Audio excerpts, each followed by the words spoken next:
How's it going? Hey, there he is. I'm gonna have to turn this air conditioning off, I think. If it's too loud, you let me know. Sounds good. Can you hear me okay? Audio sound okay? Yeah. Okay.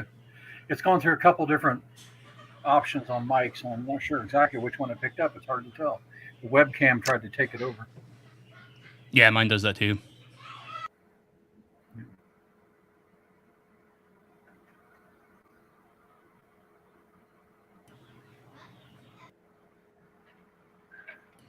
Quiet group of guys. What have I missed so far?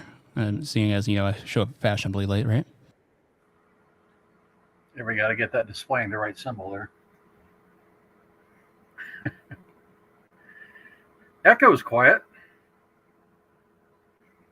Yeah, just a little bit.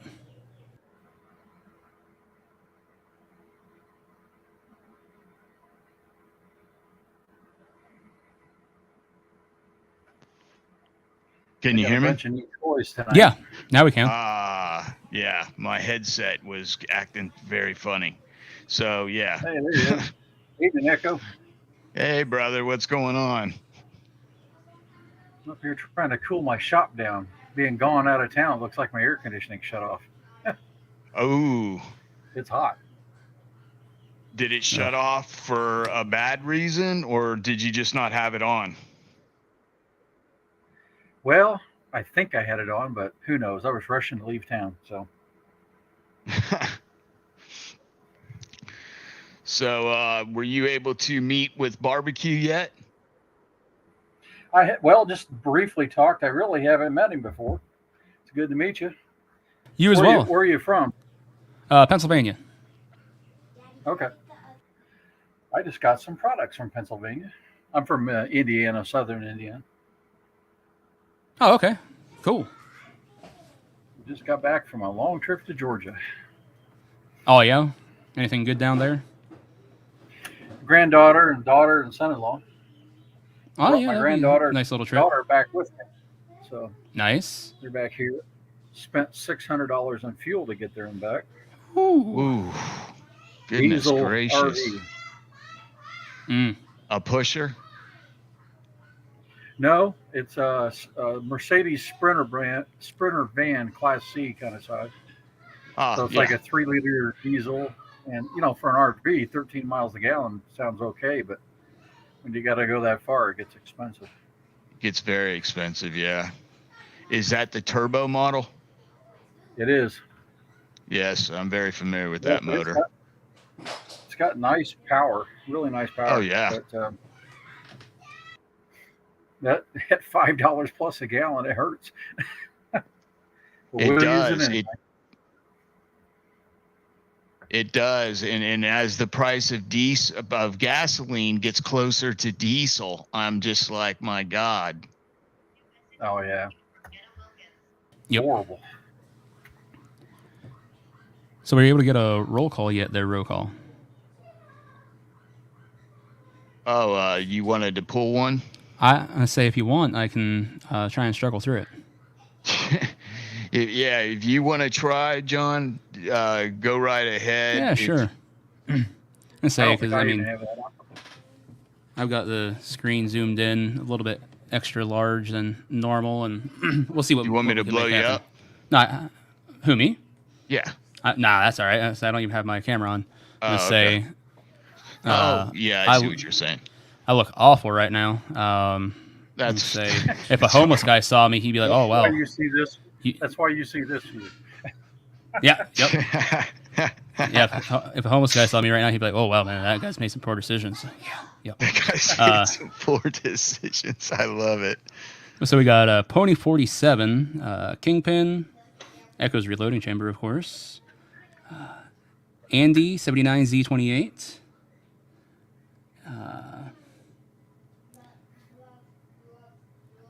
Jenna Napster? Knapstein. Oh, Knapstein. Thank you.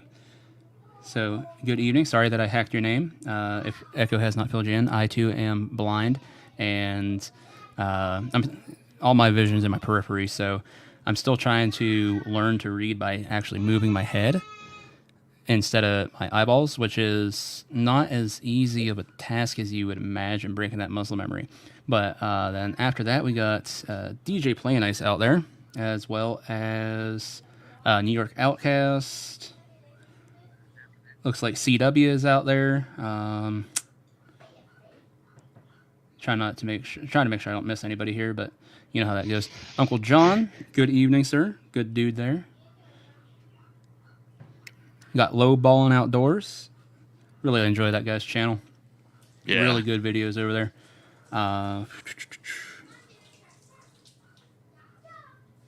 And seeing a bunch of duplicates now, but I'm not down to the bottom, so.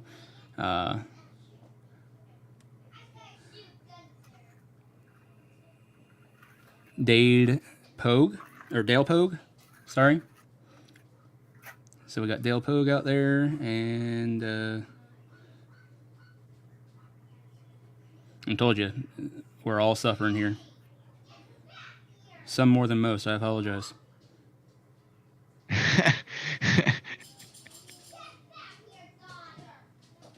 Yeah, that was a cool thing being in Georgia.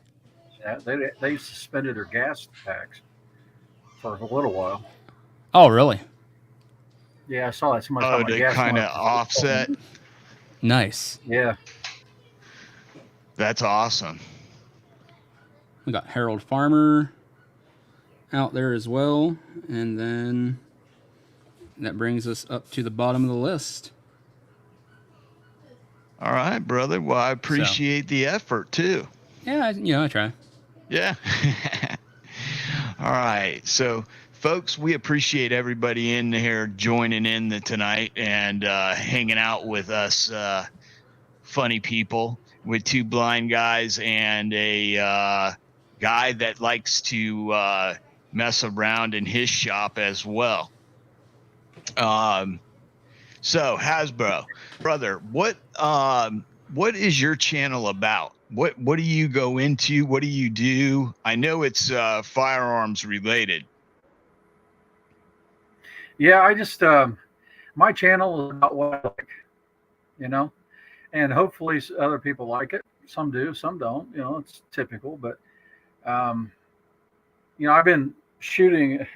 I'm not the youngest guy in the room, I guarantee that.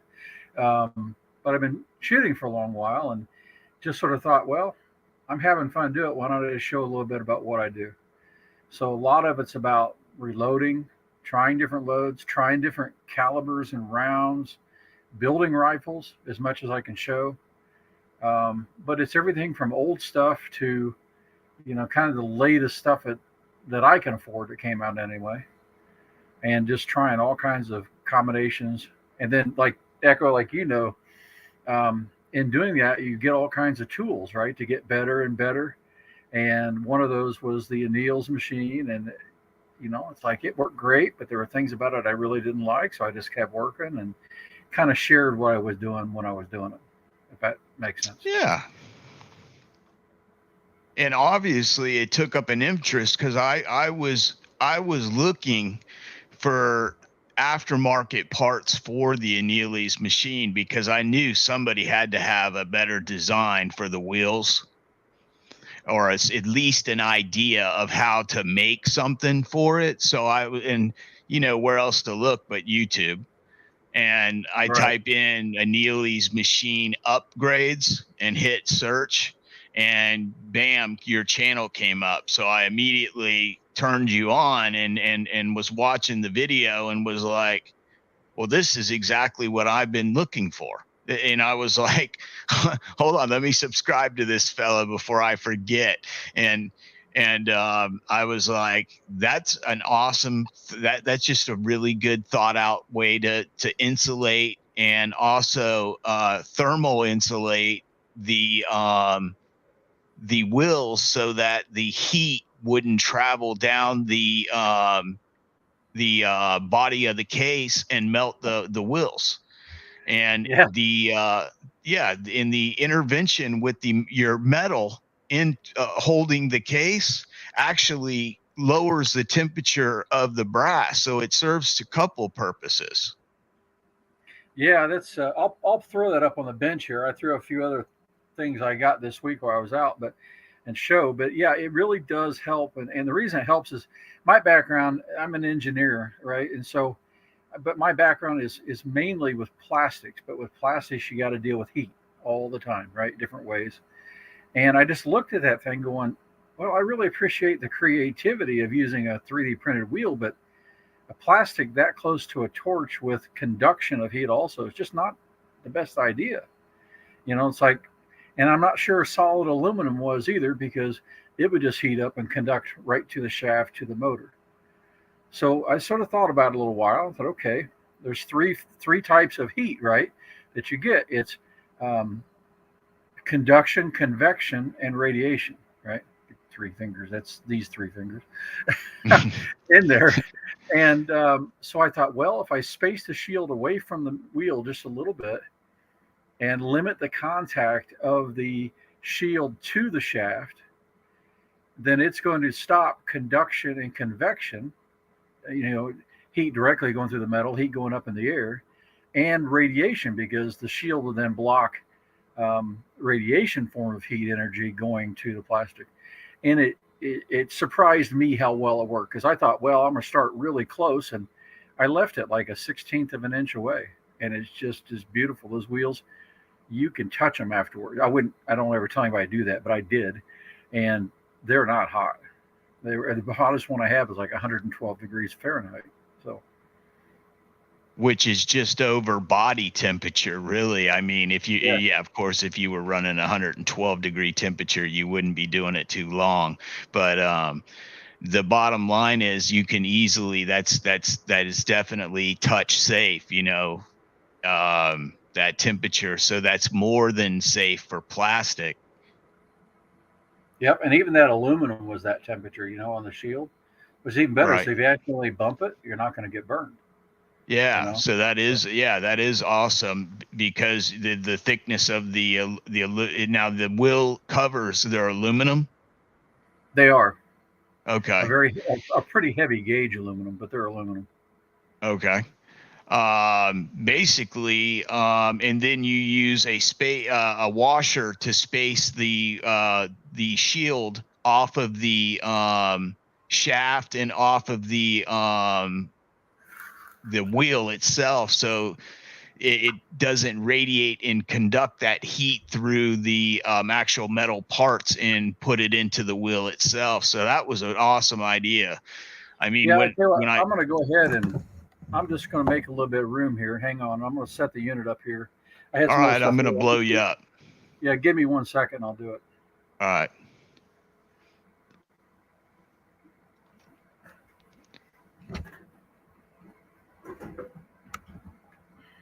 So just in case anybody knows what doesn't know what we're talking about, this is for the annealing machine, annealer for brass annealing, and basically annealing brass is where you soften the neck and shoulder of the brass to make it last longer, and also so that it can be more conformed to your die with minimal amount of pressure.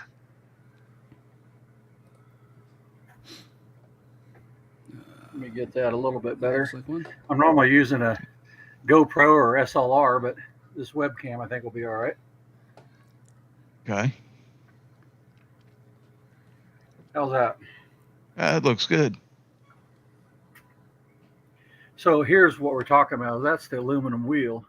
And I first put these things on just these annealing machines have 3 different size wheels to space the brass away and support it. So I initially was just having problems, like 300 blackout, 6mm bench rest, stuff like that, real small cases. So I only did the small wheels, and you just had to put this on, the aluminum on the small wheels. But then I realized, well, that's the same problem. When I run hundreds of 223 up here, because I like to fill this hopper, then this thing really started getting hot again. And so it wasn't just from this wheel, because I had the wheel touching the plastic. So then I made these shafts, and you had to replace the drive shafts, basically the way they make these, in order to use all 3 wheel combinations. So when you replace those, then you just change a series of spacers, right? I can take one of these off. this changeover time with this wing nut too is so much faster than that nut. That nut system drove me nuts. So you just take it off, and then I was going to make spacers, right? Right.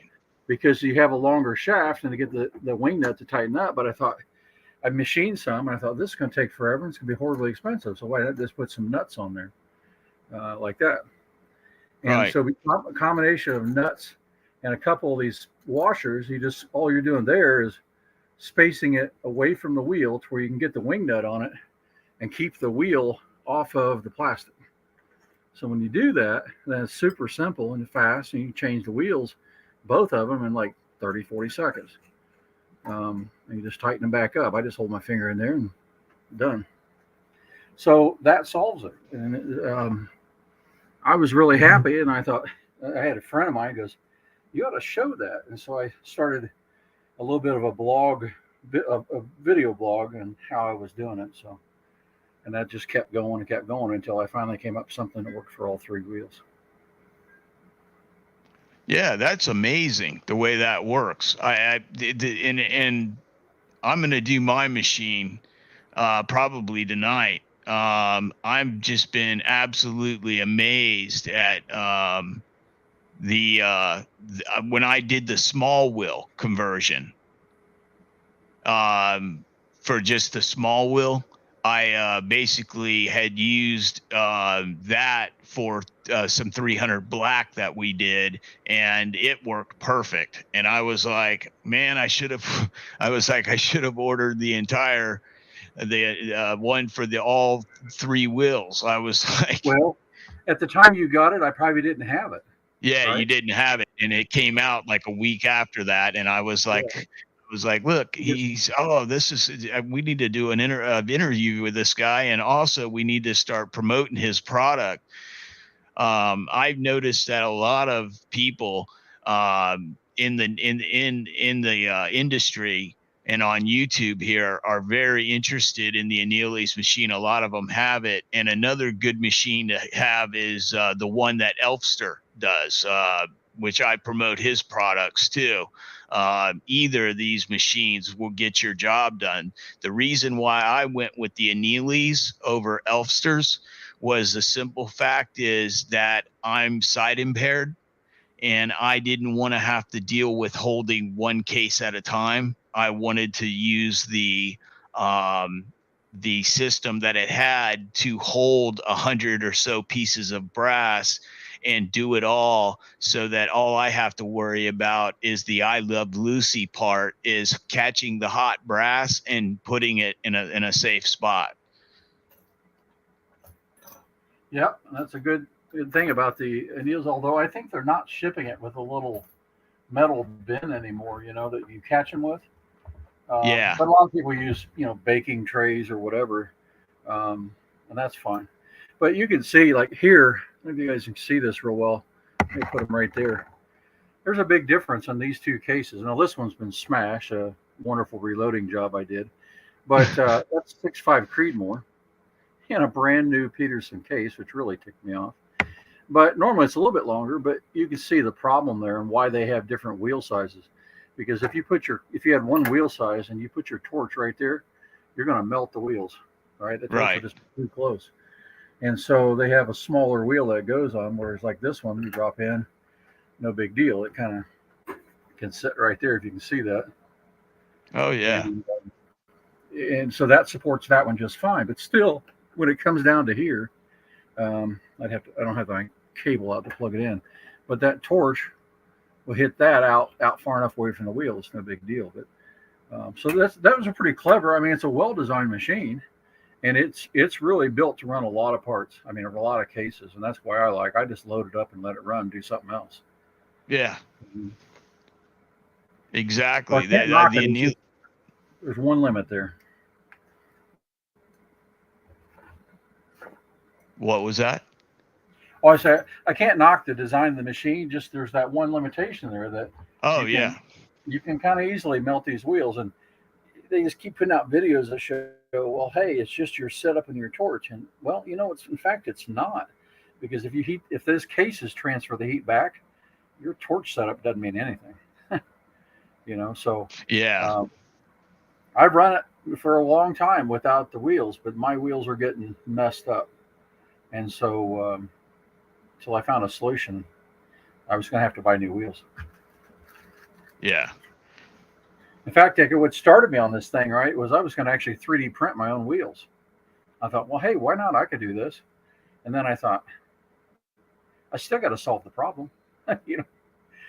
It doesn't matter if I print my own. I still got to solve the problem. So what is it they say? The root of all invention is necessity. Yeah, that's it, isn't it? Yes, and I think that is a proven fact in this case right here.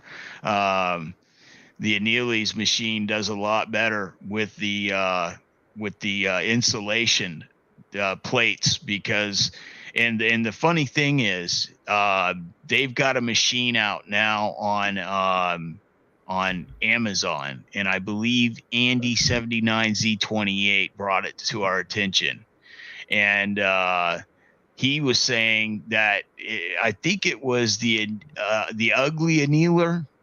Are you familiar, yeah, Hazzbro? I've heard of that. Yeah. Yep. And it has basically they've copied your system. It's made in China. So they've copied your system, and I've looked at it, and it looks like somebody actually ordered your system, or they had an engineer look at it and see what you had done. Yep. And came up with their own little version of it. And it's funny how you see stuff like that. But that machine is supposed to run flawless as well. Now that with no damage to the wheels as well. Yeah, I really don't care if someone copies it. I'd rather been an American company or something that does it. But because I really didn't, and I still don't really make money on this thing. But it's just enough people kept asking that I thought, well, okay, I'll get a few made up because I got to pay a lot to get these wheels machined. I have a tool maker do it on his lathe. And he had to make some special tooling and all kinds of different stuff to do that. They're really nice, but they're not cheap. But you need just one set. That's the kind of thing for me. So let me show you something else. I don't know if you've seen this, and I don't have the rest of it on this machine right now. But what started me, the first mod I ever did to one of these was a counter. And this one has not been mounted yet. It's a new one. But so when you're running a bunch of cases, right, I just keep piling them in here. I kind of like to have an idea when I get to, say I want to do 250 cases. Well, I don't want to count them. I just fill the hopper up. Well, this has a sensor that comes in right here. And it's just a proximity sensor. You can buy these off Amazon, I think, for like $16 or something. And it just counts the brass for you as it falls through. That's the first thing I did. And I thought, well, that's cool. It's pretty fun, pretty easy. And there's a bunch of videos I put out on that, trying to figure that part of it out. But I melted one of the sensors. I was really ticked off. And then I melted a second one.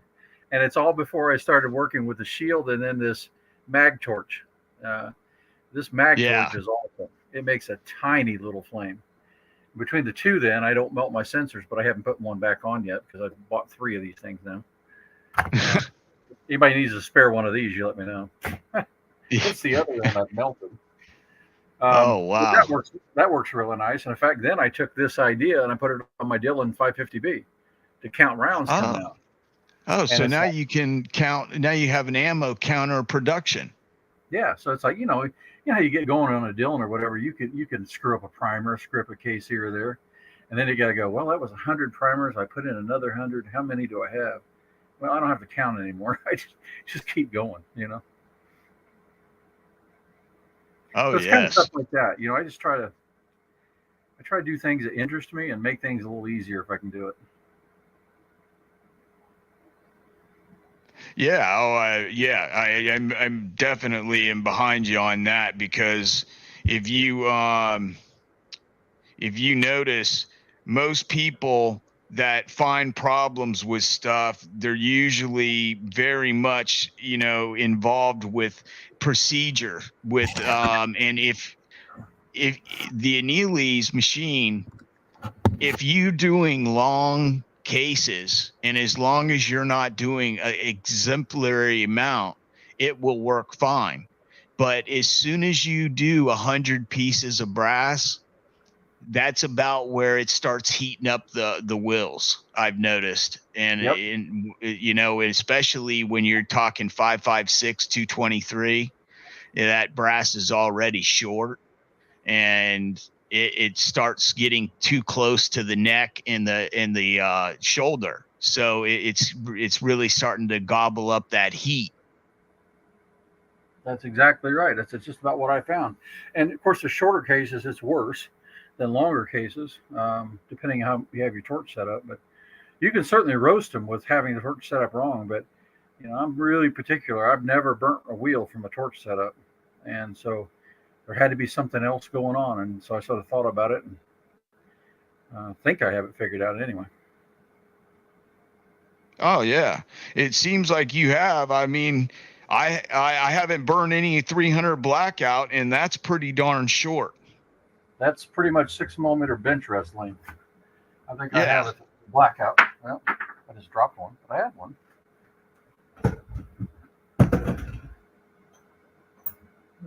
Here's 6.5 Grendel, but it's not loaded ammo. So if anybody's YouTube watching this and freaking out, nothing in it.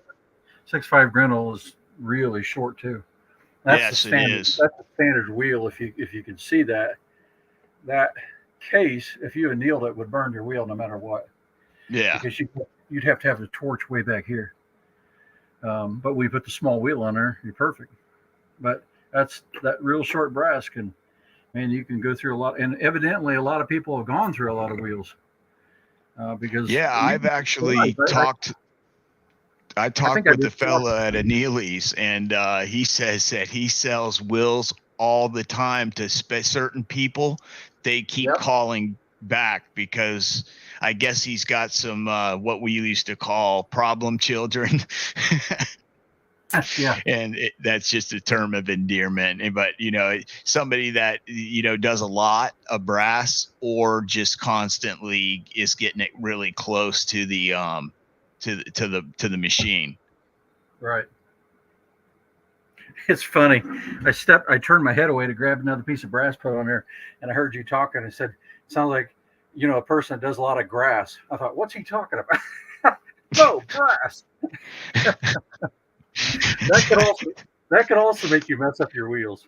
Yes, you don't want to be doing any kind of pharmaceuticals or alcohol or nothing while using a propane torch inside your house. That is like using a generator inside your house. That is just not a no. That's a no-no. However, if you would like to, if you'd like to hear about Echo doing grass, go over to his B channel called Echo's Grass Chamber. Yes, and we actually cut grass and with a bush hog all day long. I'm a blind guy, and I actually mow from one end of the block to the other, and just cut down everything. Trees, it doesn't matter. Everything, yeah. The neighbors just like, well, he did cut the grass, and I'm like, yeah, and I mow down all your bushes too. That's the third time you hit the fire hydrant this week. I bet that was fun. The kids love the free water slide. They get out there slipping slides, and they love it. But so basically, how long did it take you to come up with the idea to do this? Well, I figured out that I wanted either a metal wheel or a metal shield fast, right? That wasn't the hard part. Right. How to attach it was the hard part. So what I did was, before I got my machinist buddy working on these, I just got the aluminum and I made 2 prototype wheels. I still have them here somewhere, but I don't know where they are. And I put them in a drill, and I went to my bandsaw and made a jig and turned it while cutting on a metal bladed bandsaw. So I got fairly rough outside. And then I sanded them down on a belt sander and used a Dremel to make this kind of thing, and got them to where, well, hey, this works. But that was just the small wheels. And so I had a buddy of mine start making these then. But I just, it's like, man, that was working great. But when I started running a whole bunch of 308 or a whole bunch of 223 on the normal wheels, it was getting really hot again. I started getting these little blister marks, Yeah. And I thought, oh, crap, I need to keep going. And I thought, Well, initially I thought, I'll just use their shafts and I'll put a coupler nut on here, and then another bolt, just screw on the outside. I thought, well, that'll work. Well, the shafts are different. One is threaded all the way, and one's only partially threaded, and so that wouldn't work.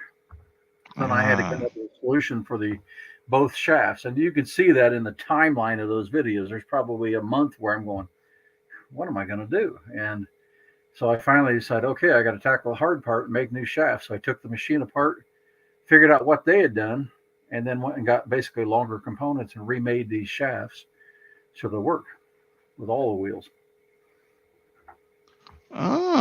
That's wise how you came up with that setup too. The way they connect like that makes it very easy so that you don't have to be like an engineer to put this kit on your machine. Yeah, I mean, it's just, you look at the back and it's, let's see if I don't know if I can get this thing spun around. I'll leave my torch connected to it, so it's kind of a bit of a pain to put up here like this. But, I don't know if you can see that, but basically one of the shafts goes to a coupler right here. It's just a plastic collar that ties the motor shaft to the shaft, and it's got a screw in it. So on the shaft you put in there, you just cut a slot and the screw goes into it and holds it in place. So that was the hardest one. The other one's just getting a different bolt, the right length. And it just comes out down here, and you change that bolt out. The hardest thing is in their design is that they have huge tolerances. The holes through here are huge, and you can move this thing all around, and you have to kind of tinker with it a little bit to get it to be really, really smooth running. And I'm sure they do when they set it up too, but not a big deal. You just tighten and loosen these bolts and you move it around a little bit. And that's why I was telling you that yours might be binding because of that. Yeah, that's what left to right, and it can move up and down. Yeah. And then at some angle in between. So the position matters like that, and then how you can tighten these too much and bind the motor up. You wouldn't think it would, but it drives the plastic gear into the face of the case. Oh. So they really don't have a true stop where you just tighten it up and it's done. You could tighten them and bind them up. So it's super easy to work with. You just got to play with those a little bit. And yeah, that was the hardest thing to figure out. It's just what sizes do I need, and then look at the system and figure it out. But I mean, these are actually really simple components. They've done a good job at making. The hardest thing they do is make the sheet metal box. These are all common components that you can get off Amazon or whatever. But so they've done, like I say, they did a good job. They just didn't go far enough for me anyway on the design of the wheels. I certainly recommend them. So, hey, have you talked to these guys? I just sent some, like when I did the counter, I posted on their Facebook page, Right. And they're like, hey, that's a really good idea. And so they all like that. But when I went down the road of fixing melting wheels, I saw a bunch of comments from, I think it's Jeff Buck's his name, and some other people saying, well, if you're melting your wheels, it's all bad setup. Well, I knew it really wasn't just that. And so I really didn't want to start, some sort of argument with that. So I just did my thing, Yeah, I can understand that too. Yeah, because... Go ahead, Echo. I didn't mean to cut you off. Oh, no. I didn't mean to cut you off, sir. I was just going to say I'd be completely happy if they just copy that and put it on their machines. I think their customers would be happier too. Because if I was doing this in production for them, I wouldn't use the nuts and bolts, the nuts and washers. I cut spacers and just mark them with a number or a color code, and just, that way you just slide a spacer on with a new wheel and you're done. It'd be, even better than what I have, but certainly what I do works. So, yeah. Well, we support capitalism, and I definitely support small businesses and guys that are just trying to help other guys out in the reloading industry. That's why I was dying to have you on. And I think AR would like to have you on as well for one of his chats. And he's talked to me about that. So that ought to be something cool for you to do as well. But I'm going to do a complete video on when I tear mine down. I want to see I've only taken the one wheel off to where I had to change it. So I'm going to take down the entire thing. And I did notice the extreme amount of play they give you so that you can set your wheels up. And that was kind of crazy to me. I saw that, that could probably be improved upon with the amount of play that they've got.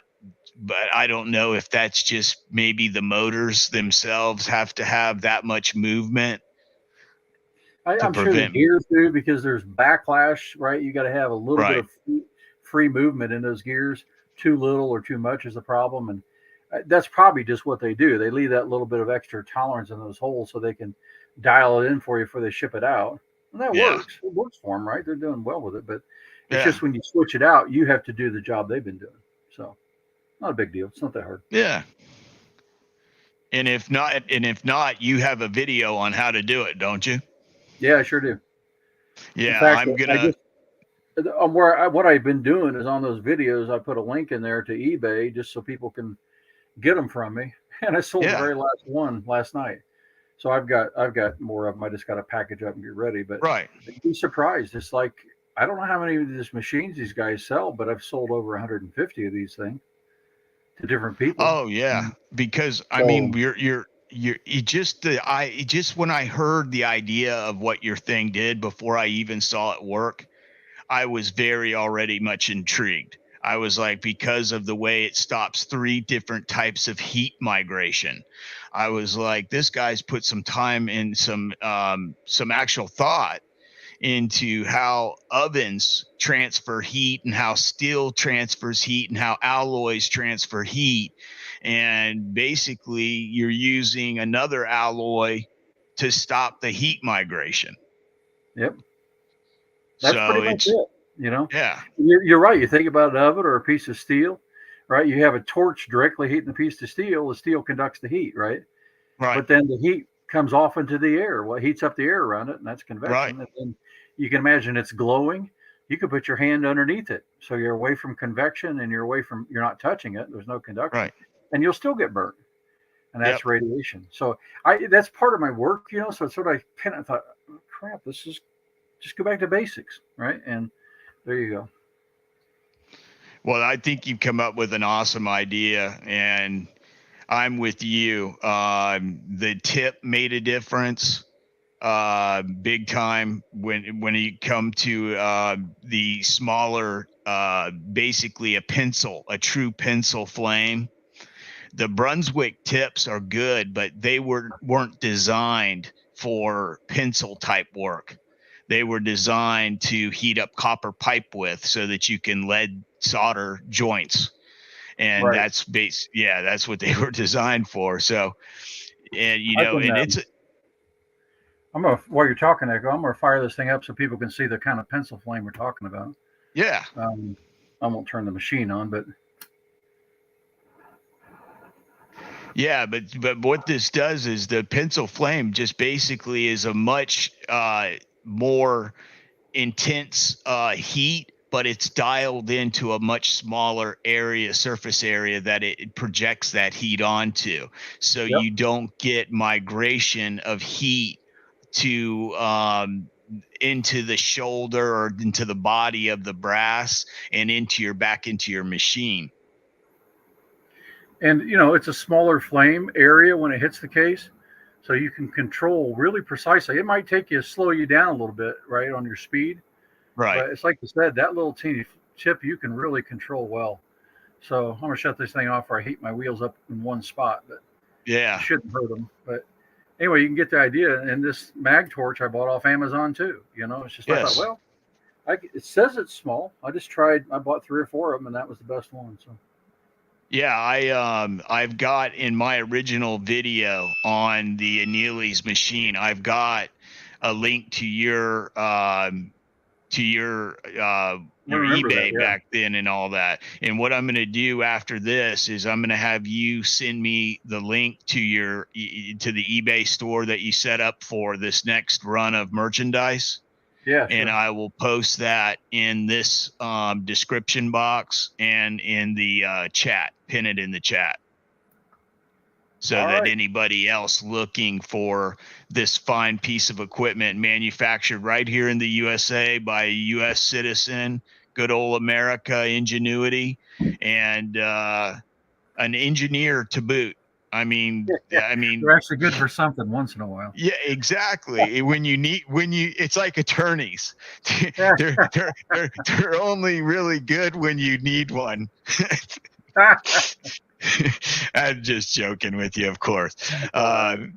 We love the guys at Boeing, and just like I tell them when I go to the airport, I don't fly that Air de France. And then they look at me and they're like, "What?" And I'm like, "Yeah, that Airbus. I don't fly that. If it ain't Boeing, I am not going."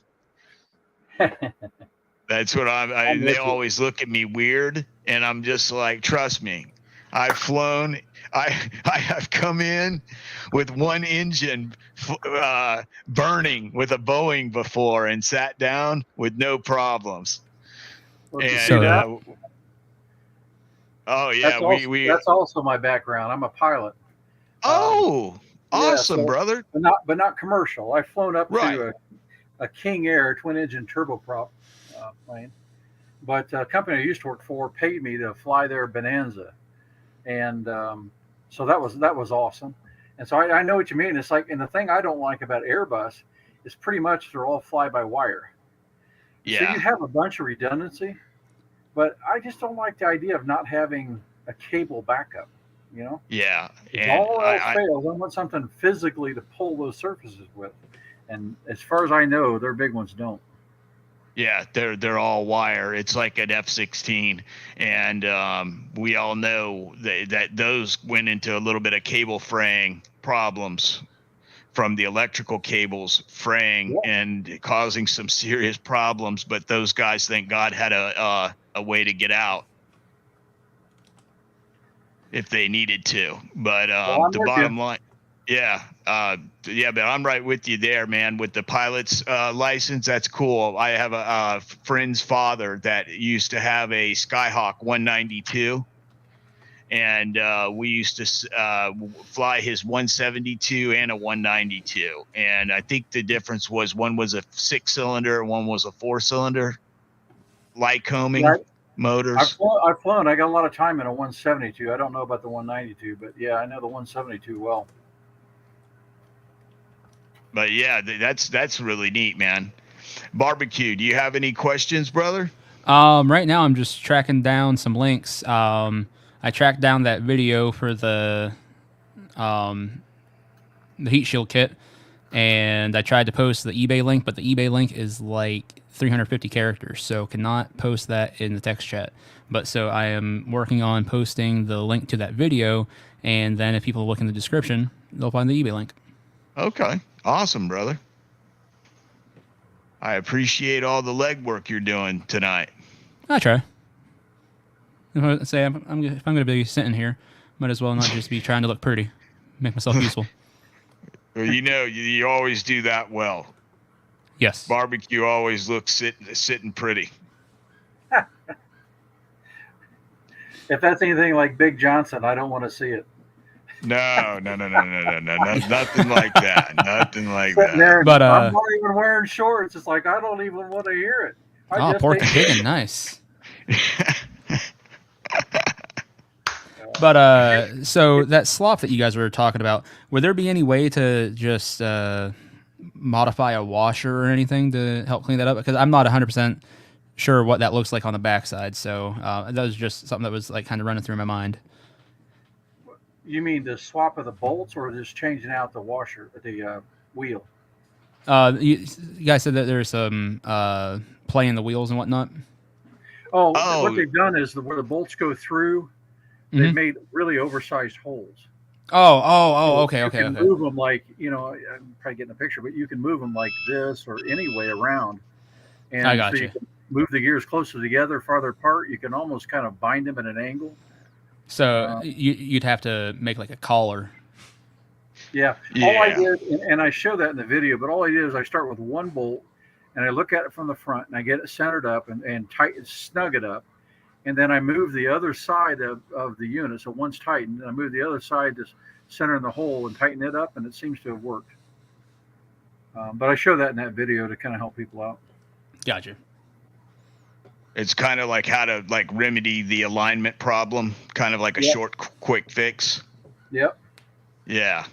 Because they've tried to drill 2 holes centered and then give some slop, and all I do is center them up in that the best I can, and it seems to work. And then you just adjust.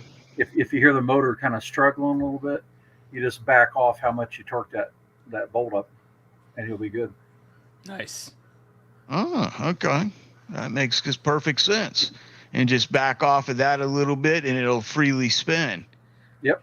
And then I think that's what I did when I pulled that piece of brass that was stuck out of the wheel. I think that I might have moved that a little bit and caused it to bind.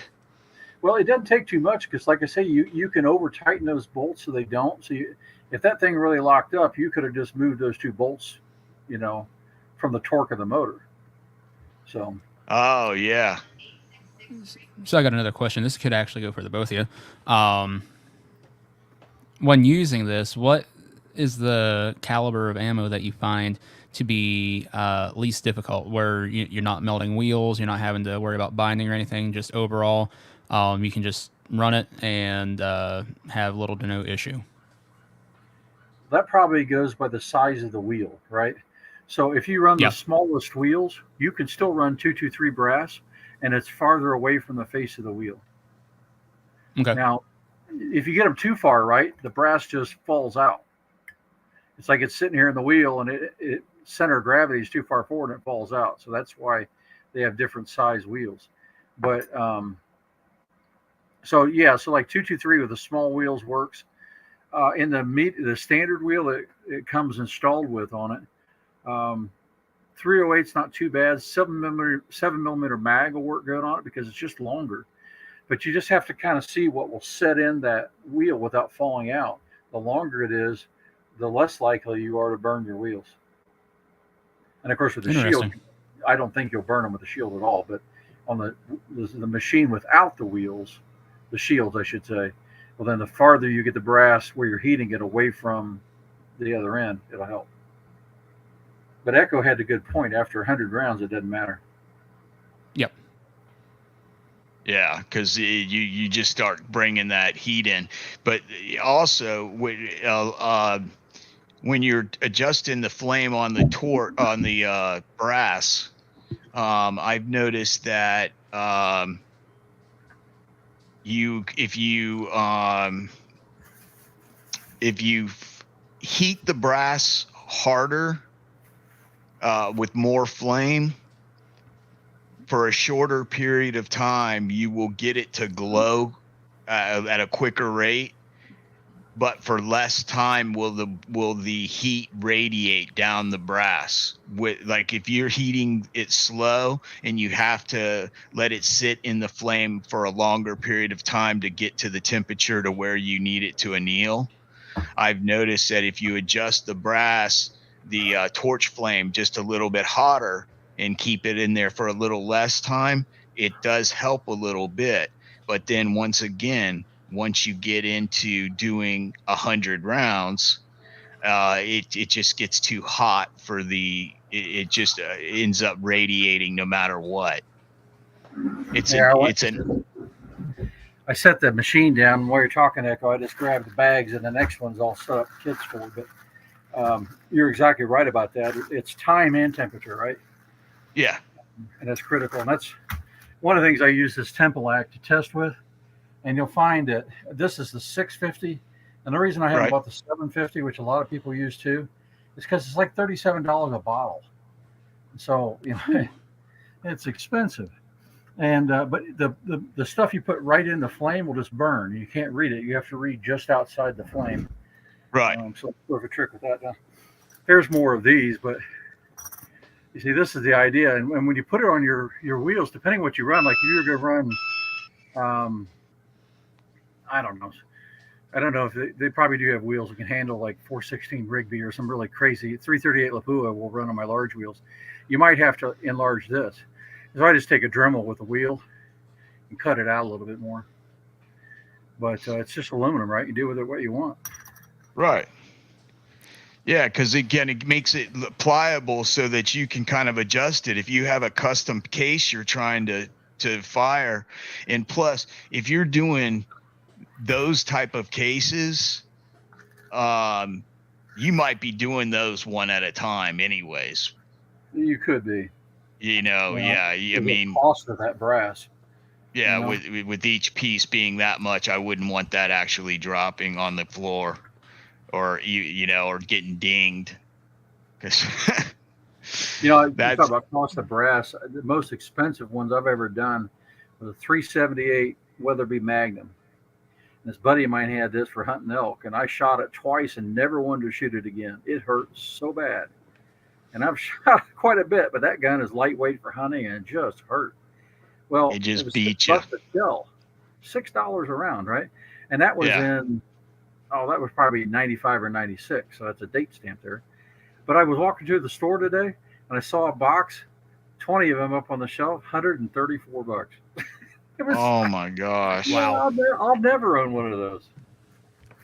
Let alone it's like, I just messed up the brass. It's like I'd be crying. That was like when I built my 458 SOCOM. Yeah. I built the rifle, and then I started looking at buying some ammunition. And then that's what got me into reloading. The very first cartridge I reloaded was 458 SOCOM. And my buddy's like, you probably want to start with like 38 special. And I'm like, 38 special I can buy for $12 a box. I'm like, I'm spending $70 for 20 rounds. I'm tired of doing that. I don't want to do that anymore. About the only thing I would actually spend that for was if I could get like a Barrett bolt action 50 cal. I would do that, but I'm not going to shoot it very often either, right? Yeah. And that kind of, now you're like, how is your shooting hobby your addiction or what? Yeah. Yeah. A lot of people that I've noticed they'll trade addictions. Like this guy was into really fast cars and pricey cars, Mercedes and Porsche, whatnot, BMW, and he got out of that because he ended up getting a couple speeding tickets, and his wife was like, "Yeah, that's not a good hobby for you. You need to find something that, like a Ford Taurus or something will get you down." And it was so funny because when he was selling his Porsche, he was over at my uncle's shop and he was telling us his story about him getting pulled over by the Winter Park Police Department and everything. And again, getting this big, like $200 and some dollar ticket. And his wife was saying, that's enough of the fast cars, where either you park it or I'm gonna drive it, and you can drive my Toyota. And the guy's like, I got to get a truck. And so he sold his fast car, but he traded that and then got into RC helicopters. That's an addiction. Yes. Yep. Yes. And he had this guy, he comes over one afternoon and he opens up his truck, and I looked in there and he had a life-size looking MASH Bell helicopter from I believe the 60s or the 50s. You remember the MASH helicopters when MASH would start playing the music? Yes, a Bell that helicopter. He had the thing with the little the little bunks where they have where you strap the patient in on the right above the landing gear, and it had all of that, and it had all the servos where the guys' heads turned and stuff. And so I was like, oh yeah, that's awesome. Yeah, I was like, wow, that's pretty neat. I did scale stuff. There's some videos on my channel of some of the RC stuff I do, and I got other channels with that. But I got into RC. Well, I got into flying at 10 years old. My grandfather got me a U control, where you have the strings, you fly in a circle.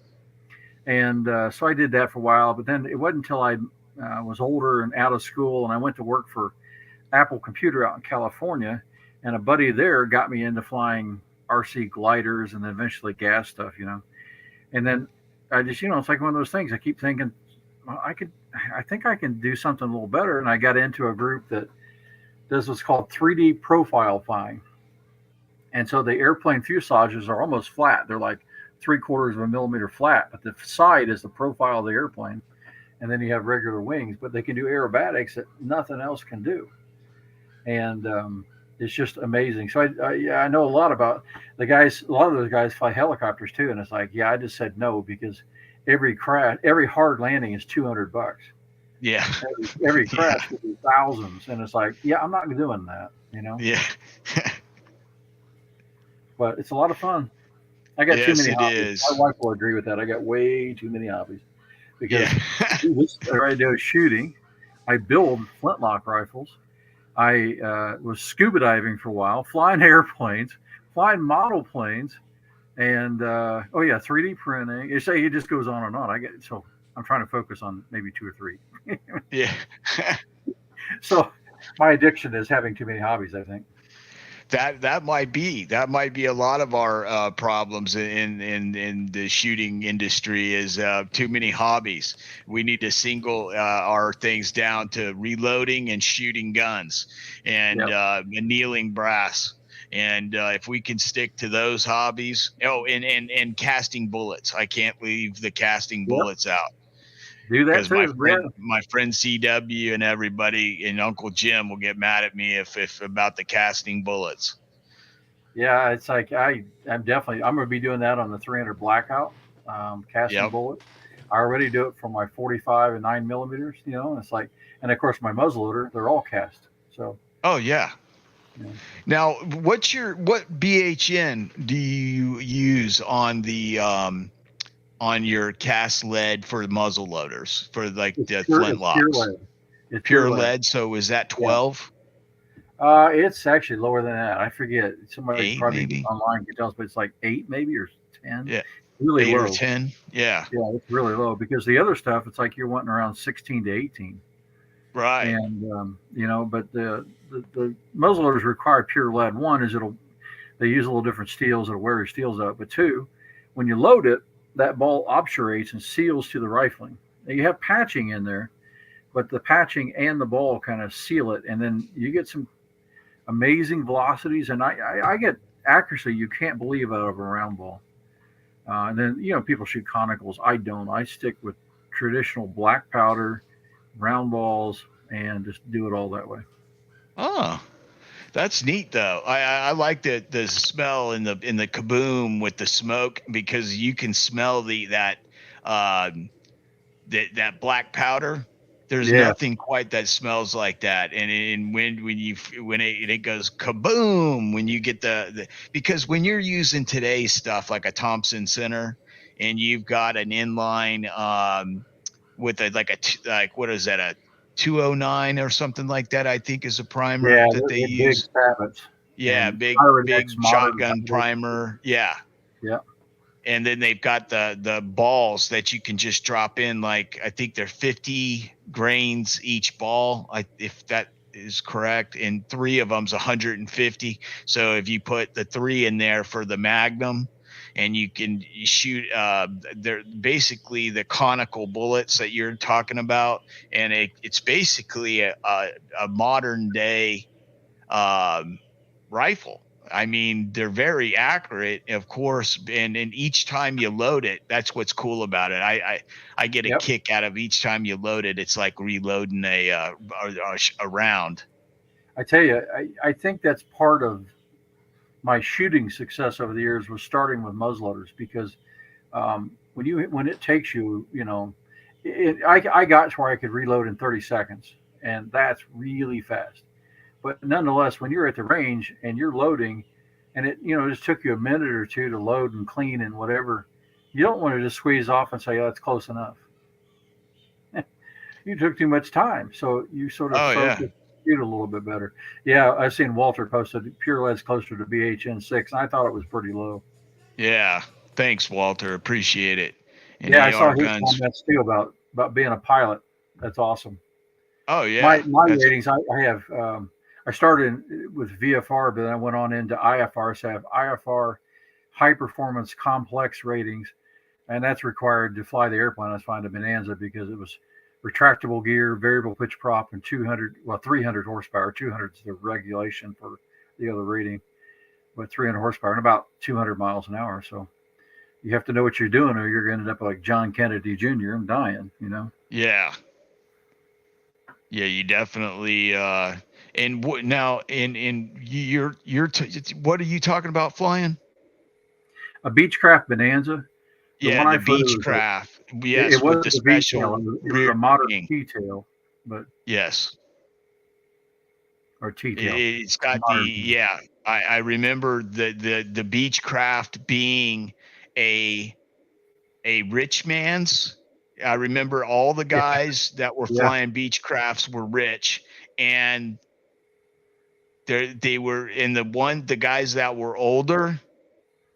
They didn't play around with the earlier model ones. They had some. They were very touchy with the way they controlled their maneuvers, their maneuverability and stuff. They were very acrobatic. The planes would do some incredible stuff, but you had to be careful because there was some other things because of the way the tail was designed that could get you in trouble at low altitudes. It could actually come off. There's it's called a VNE, so it's velocity never exceed. And on the V tail, they would have tails come off and kill people. In fact, they called the Bonanza for a while. You're mentioning rich people flying it. Well, they called it the doctor killer because you get people with money that fly it, but they didn't fly it enough to be good or proficient, maybe is the better word. And they would exceed a velocity and the tail comes off. Well, there's no recovery. You're going to die.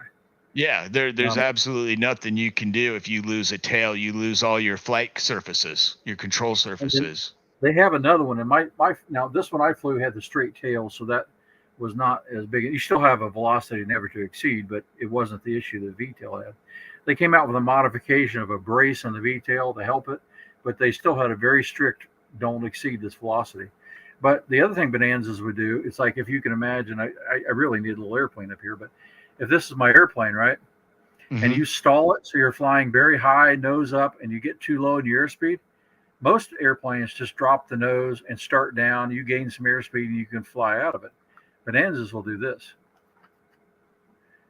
And all of a sudden now, you were flying here, and now you're upside down facing the other direction. So I only did stall practice when I did my IFR final training before certification, because this can go very bad really fast. Oh yeah, you definitely don't want to stall at a low altitude. You're done. But those they're still awesome planes. I really love, even though they're so high performance. Landing is easier than a Cessna. You just get yourself set up right, and it'll land it itself almost. Yeah, that's what I've been told as well. I've never had the pleasure to ride in one, but I've seen them come in on the flight line and come around, and they're beautiful aircraft. They really are. The way that V-tail work, it doesn't look like it should fly. It's like the front of the plane, you're like, okay, I get, and then it gets to the back, and you're like, huh? Hey, it looks like AR's with us. There you go, just seeing him in the background. Hey, let me show you, if you don't mind, let me show you a couple things I just got in the mail while I was out. Oh, yes, sir. Go right ahead. I thought people might like this. So this was, I was in Georgia. So I was in AR's woods, sort of. I was in middle southern Georgia, Perry area. And I found these things. So I'm going to start, I built it, but I haven't shot it yet, a 6mm arc on the channel. And so I'm looking for bullets, right? So these are 100 grain, 6mm spears. But the thing that was cool about them, $29, $23. Wow, that's a really good deal. Yeah, so I should have bought more, but I got a couple of them because I don't know how they shoot. But that was a good thing in Perry there. The sporting goods place had that, and they had these what they are, MTM or something, but these cases. So when I go to the range and shooting low development stuff, this is just a really nice box. And so I mean, I think these are available for everybody, but it's the first time I decided to get some. And, that store had pretty good deals, so I got one. They obviously did. Spear is good, are good bullets. Well, I hope so. We're going to find out how well they shoot in this gun anyway, right? You never know. That gun, that powder, that brass, it's all different. Yeah. So I've been building all these different calibers, right? So I built a 300 blackout. I have 6.5 Grendel. I have 7.62 by 39 AR now. I have that 6mm arc, and I have a 300 hammer. Well, that's fine because I know them apart. But if I ever sell one, get rid of one, or my wife sells them off on a estate sale, somebody could put the wrong round in the wrong gun. And that could be a bad day, right? So I got these from, let's see, I think somebody mentioned, I don't know, it was an AR's channel. It might have been on Georgia Shooting Connections of somebody. I don't know if this is the same people or not, but this is customarDustcover.com. I don't have any affiliation with them, but they've done custom work for me. So, 300 blackout. I'll put that on there. No big deal. On my AR that shoots 7.62 by 39, well, when it's up, it says AR 47. And when it's down, it says the caliber. So it's simple stuff, right? Right. But I thought it was pretty cool. And then on my 6mm arc, I have a waving flag version of this one. But then this one I did the straight flag, but then it says 300 hammer. So that's the other caliber that I'm just now finishing up, and I'll have that one on the channel, the Wilson Combat 300 hammer. This should be a lot of fun. But I like these dust covers. And then I solved the safety issue of somebody putting the wrong round in one of these and possibly detonating it, Pretty cool. I mean, a lot of people do this, but I just thought I'm going to do it for safety as much as anything. Oh yeah, and plus, you can also add information on there, the serial number, the actual description of the rifle, the color, and and basically, and what you think it's worth. And that way, if you were to say, if something happens, now this is the funny thing. I've got an ex-wife now. Well, we're not divorced yet, but it's going through. And the bottom line is, I've got a lot of weapons that I've got priced so that if anything ever was to happen to me, all she'd have to do is go in my safe and look at the tag, and it would have what it is, what caliber, and what I think it's worth at that time and date on there. Yeah, I mean, keeping records like that, keeping things straight. Yeah, it's all about being responsible, on weapons that can, in the wrong hands, mess people up. So. Oh yeah, most definitely. And keeping your stuff labeled. And I even, when I'm taking out AR-15s, and I'm bringing out like my 300 blackout, my 5.56, and maybe a 458 or a 6.5 or something like that. I'll make sure I bring different colored magazines for each caliber, and then I'll put 5 magazines with each gun, and they'll match. The caliber will have, you know what I'm saying? It'll match, all that caliber will match that gun for that purpose. And I do that as well. And that helps the people, friends and whatnot. I tell them, listen, this gun, and I'll put like the color of the magazine, I'll put a rubber band around the handguard so that they can just match the color of the rubber band to the gun. And then they know, so that just in case, they have a double check way so that they make sure that they don't accidentally, if I'm down there helping somebody else, they don't do something and get themselves hurt. Yeah. Another thing with these custom dust covers, you can do whatever you want, right? If you pay a little bit more, it's not much more, they'll laser engrave whatever you want. And a couple years ago, well, in fact, it's been more than 10 years, I've been working on a custom flintlock for a really good friend of mine. And I'm just about to finish. I just got it. But the reason it takes that long is I'm at 600 hours of work on the thing. Oh my gosh. Try to take 600 hours out of your life, it's like, and work full time and travel. And it's like, and have a life. And then I have a problem is that I didn't used to be this way, but as I get older, I'm more and more this way. It's got to be just right. And when things aren't going to be just right, I stop until I rethink it and try to figure it out. And I've done that several times in this thing. I just don't, when you get that much time and money in one of these things, You don't want to screw it up. So I stop, and I stopped too long, to be honest. You can imagine by over 10 years. Right.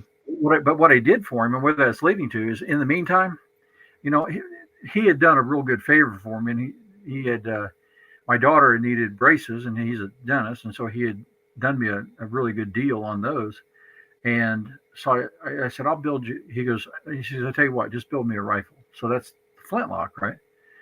But it's taken me so long, I decided I'm going to build 2 exact duplicate custom ARs, and I'm going to give him one of them. And these were not cheap. They were Wilson combat barrels, Aero Precision matched uppers and lowers, and just the best stuff I could put into it. LaRue MBT triggers and all this sort of stuff. Right. But what I did, where that's going, is the dust cover. I want to do something unique on the dust cover, right? Right. So I took the Dead Men Tell No Tales with the skull and crossbones on it, Right. And what I did was, for the eyes, I put his initials in it. So they look like eyes, but if you get a magnifying glass, it was his initials, one in the eyes and one for the nose. And then it said 1 of 2. And then mine was 2 of 2 and had the same thing. And you wouldn't know it until you looked really close. And these guys, I'm sure there are other people that do this kind of stuff too, but that's the kind of fun stuff. You can hide little details in it that you just normally don't see and still looks cool, Yeah, that's a really good idea. And it's a personal dust cover too, that you can have, that gun has and will always wear as its cover. That's an awesome idea. And also I've also seen guys that put on their dust covers the caliber of that rifle, and that's a good thing too. Yeah, like that. Right? Yeah. And it just keeps things straight. Yeah. Especially in the AR. Yeah, when they have so many parts that look alike. I've got too many other stuff. I don't know if you have any of these, Echo, or I'm sure people on channel now do, but it's the first time I've ever got a dagger slide. So I've got a Glock 19 I've had for 20 years, and I run a Wolf barrel in it. My original barrel doesn't have 300 rounds to it, but I wanted a ready carry optic, right? So I didn't want to have to machine my slide, and so I just ordered this. These guys had this on sale, like $180 normally. Got it for $129, assembled. So it has the striker and everything else in it. Wow. So I thought, I'm in. So we're going to try that out. Just, lots of fun stuff that came in. I got more junk, but I won't go through it. So. Oh, that looks awesome, man. You got it set up. I can't wait to see when you get that pistol, the optic mounted on it. Yeah.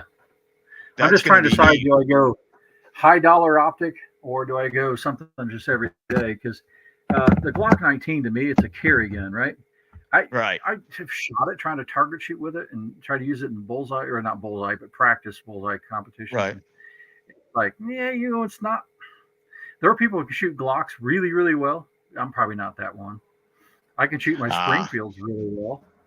My 9mm or my 1911, I can shoot them really well. But I don't know. But my wife is getting into this, right? And so she's shooting with the Armed Women of America group, or AKA How to Shoot Your Husband and Get By With It. And so I'm happy for her. She's enjoying it and really having fun with the other ladies. And so she wanted to shoot my 1911, which I have a Vortex Viper red dot on it right now. And I know a lot of 1911 guys are cringing when I say that, but it's pretty cool. And that's fine, but she might like the weight of the Glock 19 better. So I'm going to set this up and let her try it. Yeah. That sounds like a plan, and see if she likes it with the optic on there, and give her a little bit more, her eyes a little break, and keep her situational awareness where she keeps both eyes open. Yeah. And it's building confidence. She's been carrying for a long time a Ruger LCP2, and that's fine. But she got slide bit when she went to go shoot, and little things like that. It's like, well, here, why don't you try these little bigger guns? Well, she shot my XDM and got slide bit again, but she learned, and now she's past that and having a lot of fun and gaining her skills. And I'm all into it. If she loves it, fine. Shoot anything I own, you know. That's awesome, man. It's been a real pleasure having you on the show, brother. I really have enjoyed it, and I'm sure Barbecue has enjoyed listening to your talk and showing off all the stuff that you have to show off. And I am really thankful of having you on tonight, and I appreciate it very much. So thank you very much for coming on tonight and sharing your channel and your stories with us. Yeah, I appreciate it. Sorry, Barbecue, I talk too much. You should. No, it's fine. Just say I'm an ignoramus, especially when it comes to this Neely's machine. So it's nice to be to be able to sit here and just hear you guys talk about it, learn some of the intricacies with it and things like that. So no, this has been fun. Thank you. All right. Well, we'll do it again, Echo, maybe sometime. It's like you'll just have to tell me to stop talking because I got a million more things. Oh, no, brother. You do exactly what you want to do, and I'm just here to provide a platform for you to share it so other people can, get to know you a little bit and help shine a spotlight on your channel a little bit. And maybe if they see something they like, or you might even get a guy that's into flying subscribe to your channel. So it's all the Second Amendment community. We all do different things along with guns and reloading and annealing. And me and Barbecue, we share blindness, and we're both concealed carry permit holders. So we respect the Second Amendment and we live by it, and we just wanted to invite you onto the show. And I know AR wants to have you on as well, so I will talk to him and get him set up with your contact information if you haven't already given it to him, and I will steer you towards him. And I'm going to have you back on as an update here in a little while. All right. Well, I do appreciate it. You got a great channel yourself. I really do enjoy your live streaming and stuff like that. I've been sort of sitting in the background and making sarcastic comments on a few, and I just really enjoy what they do and what AR does and what the Georgia boys do. I enjoy that too. So. Oh, yeah. And as a matter of fact, let me go ahead and give a throw out to Barbecue and to Hazzbro. I will have links to Hazzbro's channel right now in the description box, and Barbecue has thrown links out in the panel for Hasbro stuff. And also I have a link to Barbecue's channel on my on my home channel. Just go to my channel and go to channels, and his channel is listed down on there. He was kind enough to do an interview with us as well. And I want to say, everybody, and I'll see you over with Jamie JH586 and CW over at the Georgia Shooting Connection here in the next 20 minutes or so. So thank you all for joining us, and you have a pleasant evening. Barbecue, do you want to take us out, brother? How do you want me to do that? Just to read off who's been here. All right, we'll give it a try, everybody. If you weren't already drinking, playing the drinking game of seeing how many times Echo could say channel, please go get your beverages now. Drink responsibly. This is going to take a while. So we'll just start from the bottom here. And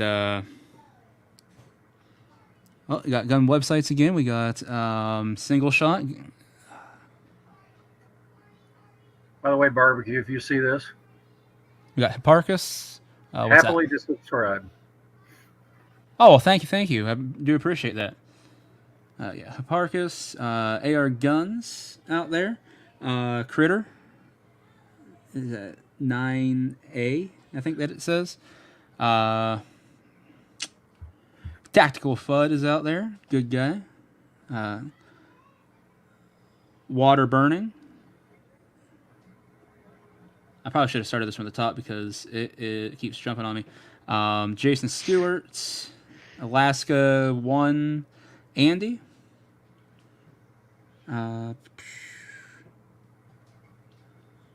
Say so far so good.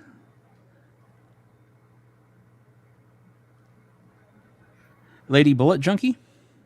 Or Lead Bullet Junkie, excuse me. Lead Bullet Junkie. Wow. Sorry. Hey. That's going to go down. Lead Bullet Junkie, LBJ, brother. That's going to go down in the history book. Yeah, we got plenty of people out here. Say it's going to take a while for me to run through here, but we're going to do our best. 67 Rebel SST AMC. P&W Woods. And that. I know, I mean, there's a bunch of people that I mentioned. We got DJ Play Nice again from earlier.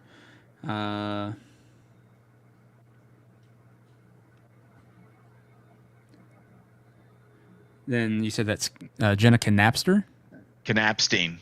Knapstein. Ah, it's close. Yes, sir. I'll get it right one day, ma'am. And say, I hope y'all are enjoying those beverages. You should be done with the first one, moving on to the second already.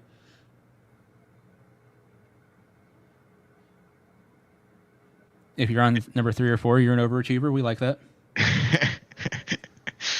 Hey, Barbecue, Lead Bullet Junkie said great chat. So you got Fuzz Fork 8 out there. All right. So I'm not sure how much longer you want to make everybody suffer here, Echo. Oh, we're good, brother. We're Alrighty, good. Thank you, everybody, for doing that. And thank you very much, Barbecue, for doing the best you can, brother. That's right. Better. Yep, we're both blind, and we're loving life, and just keep on giving it to us. And AR Guns and everybody, gun websites, thank you. Andy79Z28, I'm glad that you're able, and my channel will always be in your time schedule zone.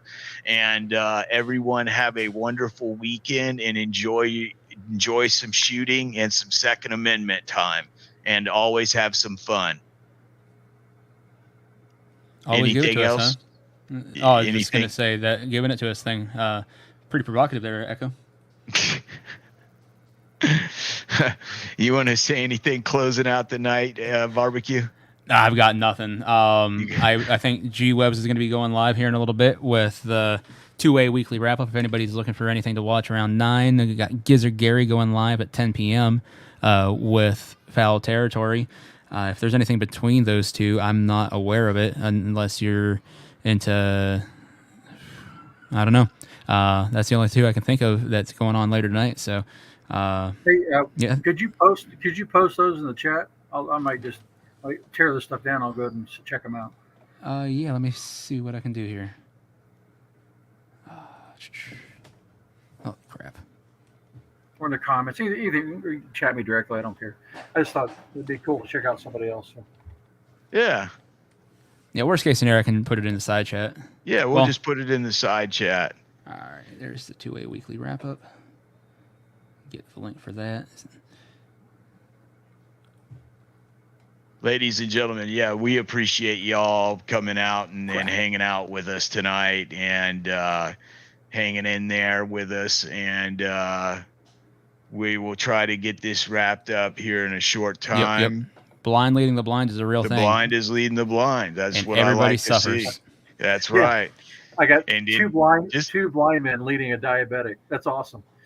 Yeah. Hey, and I'm a diabetic too. So I'm a type 1, brother. I got what I like to call the real diabetes. 5% of the world.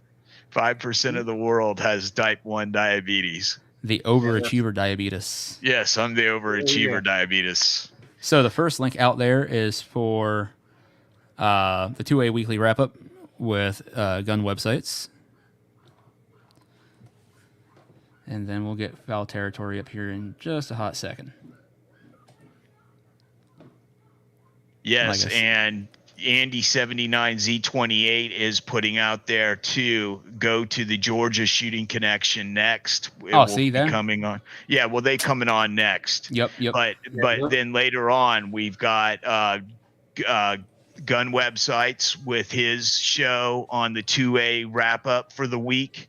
And that's always a good show. He'll be talking about 2A and throwing down some what he has come across this week and wrapping everything up in a nice bow on top. Indeed. So there we are. Got the link out there for Gizzard, and yeah, go check out Georgia Shooting Connection after we kill this one. Yeah, perfect. All right. I set up reminders for both of them, so that's cool. Yeah. Thank you.